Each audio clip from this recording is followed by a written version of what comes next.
నా దగ్గరికి వచ్చి చాలామంది కూడా చెప్పినారు, అన్న తెలుగుదేశం పార్టీ వాళ్ళు ఈ మాదిరిగా క్యాంపెయిన్ చేస్తూ ఉన్నారు, ఈ మాదిరిగా ప్రతి ఇంట్లో ఉన్న ప్రతి ఒక్కరిని కూడా చెడగొట్టే కార్యక్రమం చేస్తున్నారు, సాధ్యం కాని హామీలు అని చెప్పి సాధ్యం కావని తెలిసినా కూడా ఇస్తూ ఉన్నారు, మనం గమ్ముగా ఉంటే ఎలా అన్నా అని చెప్పి నా దగ్గరికి వచ్చి కూడా అడిగారు.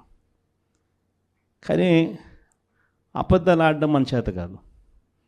నాని ఎప్పుడప్పుడు అంటాడు, నాకున్న సమస్య లేదంటే, అన్న నీతో ఒక సమస్య ఉంది అని అంటాడు. ఏం సమస్య లేదంటే అతి నిజాయితీతనం, అతి మంచితనం, ఈ రెండు మనకున్న సమస్యలు అని చెప్పి. కానీ ఈ అతి నిజాయితీతనం, అతి మంచితనమే రేపొద్దున మళ్ళీ మనల్ని అధికారంలోకి తీసుకొచ్చేటివి కూడా ఇవే. ఎందుకనంటే జగన్ ఇవన్నీ చేయగలిగాడు కదా, చంద్రబాబు నాయుడు దీనికన్నా ఓ 2-3 ఇంతలు ఎక్కువ చెప్తున్నాడు అంతే కదా, అందులో చంద్రబాబు నాయుడు మోడీతో కలిసి వస్తున్నాడు కదా, ఏమో చేయగలుగుతాడేమోలే అన్న ఒక చిన్న ఆశకు తావు బహుశా మన పాలనలో మనం ఇంత బటన్లు చక్కగా నొక్కాం కాబట్టి బహుశా ఆశ కూడా ప్రజలకు కలిగింది. 6 నెలలు తిరక్క మునిపి ఈరోజు పరిస్థితి ఏమిటి అనంటే, ప్రతి ఇంట్లో చర్చ ఏమిటి అనంటే, జగన్ కనీసం పలావన్నా పెట్టేవాడు, చంద్రబాబు నాయుడు బిర్యానీ పెడతానన్నాడు, ఇప్పుడు తీరా చూస్తే పలావు పోయింది, బిర్యానీ కూడా పోయింది, పూర్తిగా ఏమీ లేకుండా పోయింది అనే పరిస్థితి ఈరోజు ప్రతి ఇంట్లో కూడా చర్చనీయాంశమే జరిగింది. ఒకవైపున చర్చ పథకాల మీద ఈ మాదిరిగా చర్చ అనేది ఒకవైపున ఉంటే, మరోవైపున సిస్టమేటిక్గా ప్రతి వ్యవస్థ కూడా కొలాప్స్ అవుతూ ఉంది. ఈరోజు ఫీజుల కోసం పిల్లలు కాలేజీలకు వెళ్ళలేని పరిస్థితిలో ఉన్నారు. డిసెంబర్ వచ్చేసరికి మామూలుగా జనవరి నుంచి ఫీజులు పెండింగ్. మన హయాంలో ప్రతి క్వార్టర్, ప్రతి 3 నెలలు అయిపోయిన వెంటనే, ప్రతి త్రైమాసికం అయిపోయిన వెంటనే ఒక నెల ఇన్స్పెక్షన్కు తావిచ్చి మరుసటి నెల ఇచ్చే పరిస్థితి. ఈరోజు జనవరి నుంచి ఫిబ్రవరి, మార్చికి సంబంధించిన ఫీజులు ఏప్రిల్లో వెరిఫికేషన్ చేసి మేలో ఇచ్చే పరిస్థితి మన హయాంలో.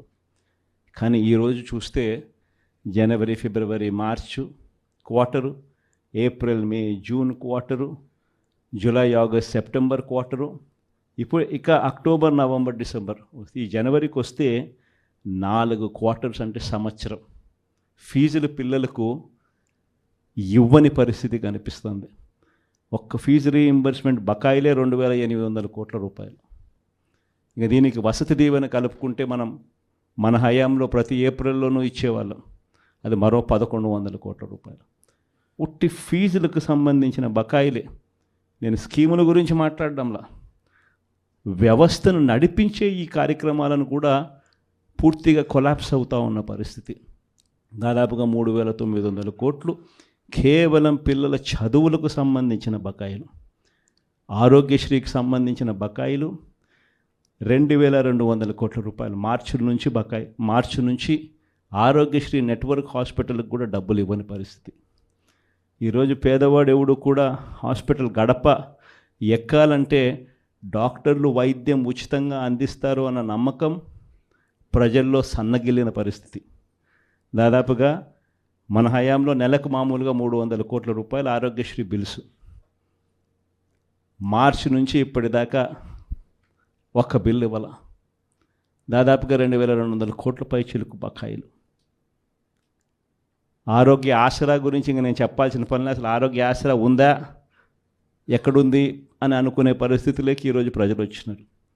104, 108 ఫోన్ నెంబర్ కొట్టినా కూడా అంబులెన్స్ వస్తుందన్న నమ్మకం లేదు. వాళ్లకు బకాయిలే, వాళ్ళు స్ట్రైకులు, ధర్నాలే.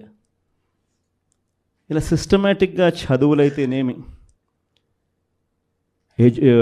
వైద్యం అయితేనేమి, ధాన్యం కొనుగోలు, చివరికి ధాన్యం కొనుగోలు పరిస్థితి కూడా ఎలా ఉంది అంటే, దళారీలు కొనేదాకా ప్రభుత్వం అడుగు ముందుకు వేయడానికి సిద్ధంగా లేదు. ఈరోజు ధాన్యం కొనుగోలుకు ఎంఎస్పి 1,720 రూపాయలు అయితే, ఈరోజు రైతులు 300 రూపాయలు తక్కువ రేటుకు ఇదే మీ కృష్ణా జిల్లాలోనే అమ్ముకునే పరిస్థితిలో ఈరోజు రైతులు ఉన్నారు.